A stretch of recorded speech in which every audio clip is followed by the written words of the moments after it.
नमस्कार मंडळी, good morning. सकाळ झालेली आहे आणि 2 दिवसाच्या रिमझिम पावसानंतर आज थोडीशी पावसाने उघडी घेतलेली आहे.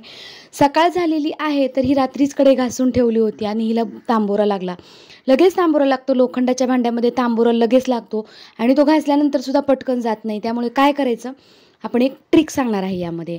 तर कुठेही जाऊ नका. आता मला या कढईमध्ये भाजी बनवायची आहे, तर मुलांच्या डब्यासाठी भाजी बनवायची.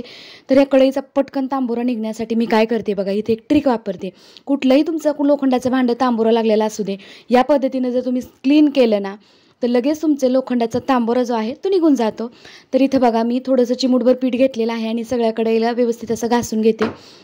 तर ही खूप अत्यंत महत्त्वाची टीप आहे, ही तुम्हाला नक्कीच उपयोगी येणार आहे. बऱ्याच जणांना, आता आपल्यापैकी बऱ्याच मैत्रिणी लोखंडाची भांडी वापरतात, बऱ्याच मैत्रिणी वापरत नाही. बऱ्याच जणांना हा प्रश्न असतो की याला तांबोरा फार लागतो, त्यामुळे काही जणी तेल लावून ठेवतात याला. पण असं काही करण्याची काहीच गरज नाही. इथं थोडंसं पिठाची चिमट घेतली, क्लीन केलं पीठ आणि मस्त असा तांबोरा सगळा निघून गेला. थोडंसं पाणी टाकायचं आणि मग कढई व्यवस्थित स्वच्छ निघते. तर बघा, इथं मी माझ्याही रोजच्या वापरातली कढई आहे, त्यामुळे यामध्ये थोडंसं पाणी घातलं आणि स्वच्छ करून घेतली. लगेच हिला आता भाजी करण्यासाठी तयार करून घेतलेली आहे. पहिले पूर्वीच्या काळी लोखंडाचे तवे असायचे चुलीवर ठेवण्या अगोदर. आमच्या घरामध्ये तर अशा पद्धतीनंच क्लीन केला जायचा, कारण पटकन धुवायला गेला तर ते पटकन निघत नाही आहे तांबोरा. त्यामुळे थोडंसं पीठ चोळलं ना सगळा तांबोरा व्यवस्थित निघतो. तर तयार झालेली आहे कढई आणि आता या कढईमध्ये मुलांच्या डब्यासाठी मला भाजी बनवायची आहे. कारण सकाळी सकाळी माझ्या मागे खूप गडबड असते. 2-3 डबे असतात घरात. आबीचा डब्बा, सानूचा डब्बा, माझ्या मिस्टरांचा डब्बा. तर इथं माझ्याकडं घेवड्याची शेंग होती निवडलेली, तर डब्यासाठी सुकीच भाजी लागते, त्यामुळे मी इथं सुकीच भाजी बनवते. कधी कधी सरभरीत भाज्यासुद्धा मी डब्यासाठी बनवत असते. त्यासुद्धा सगळ्या रेसिपी मी तुमच्यासोबत शेअर केलेल्या आहेत. आणखीनसुद्धा तुमच्यासोबत भरपूर रेसिपी शेअर करणार आहे, पण आपण थोडंसं वेगळं म्हणून ब्लॉग विथ रेसिपी सुरुवात केलेली आहे. तर इथं आपण घेवड्याची शेंग फोडणी घातली, तेल घातलं, मस्तपैकी लसणाची आणि जिरे मोहरीची फोडणी दिली. तेलामध्ये घेवड्याची शेंग घातली, थोडंसं मीठ घातलं, त्यामध्ये मस्त अशी शेंग हलवून घ्यायची. तर बघा, कमेंट करून सांगा मला घेवड्याची शेंग कोणाकोणाला आवडते. माझी मुलं तर जी भाजी देतात ती आवडीने खातात. मुलांना लहानपणापासून भाजी खायची सवय लावली ना तर मुलं सगळ्या भाज्या आवडीने खातात. एका गॅसवरती भाजी शिजते तोपर्यंत दुसऱ्या गॅसवरती चहा उकळून घेतलेला आहे. आता भाजी शिजण्यासाठी झाकण ठेवून दिलेली आहे. बऱ्याच जणांना प्रॉब्लेम असतो की भाजीचा कलर जातो, म्हणून झाकण ठेवून भाजी वाफवत नाहीत, कारण सकाळ सकाळी गडबड असते. त्यामुळे भाजी झाकण ठेवूनच वाफवून घ्यायची, पटकन भाजी वाफवली जाते. गरमागरम चहा पिल्यानंतर इकडं माझी पराठ्याची तयारी चालू झालेली आहे.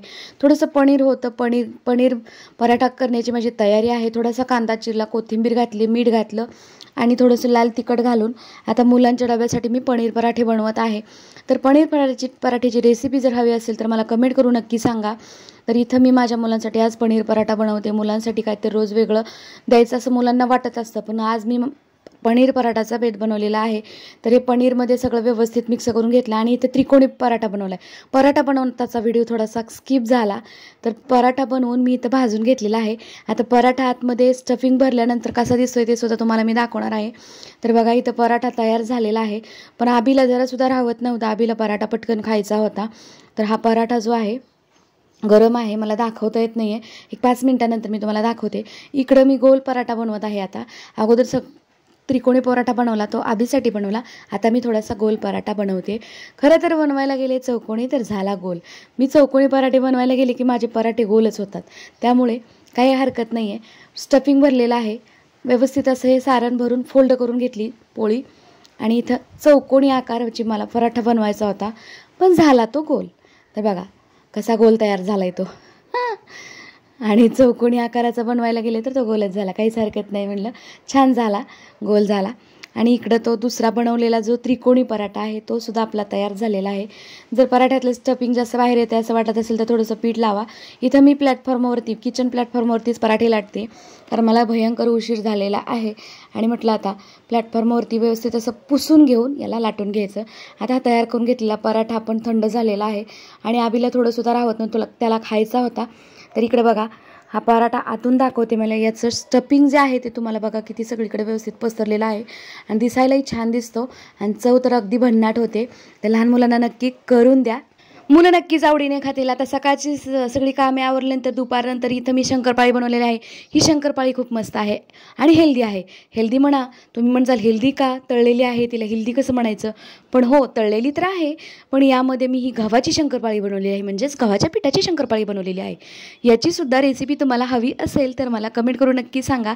ही सुद्धा रेसिपी मी तुमच्यासोबत नक्कीच शेअर करेन. अगदी मीडियम हीटवरती मस्त अशा शंकरपाळ्या करून घेते आणि माझा हातचा ब्लॉग तुम्हाला कसा वाटला मला कमेंट करून नक्की सांगा. आणि अशा पद्धतीने मी शंकरपाळीची रेसिपी अगोदरसुद्धा अपलोड केलेली आहे. ही गव्हाच्या पिठाची शंकरपाळी आहे, त्यामुळे तुम्हाला आतून दाखवते. खूप खुसखुशीत होते, मस्त होते, हेल्दी होते, अगदी बिस्किटासारखी लागते. तर चला पुन्हा भेटूया अशाच एका छोट्या आणि छानशा ब्लॉगसोबत. तोपर्यंत मस्त खावा आणि मजेत राहावा. माझा हा ब्लॉग तुम्हाला कसा वाटला कमेंट करून नक्की सांगा. चला मंडळी, पुन्हा भेटूया अशाच एका छोट्याशा ब्लॉगसोबत. तोपर्यंत मस्त खावा आणि मजेत राहावा. Bye everyone.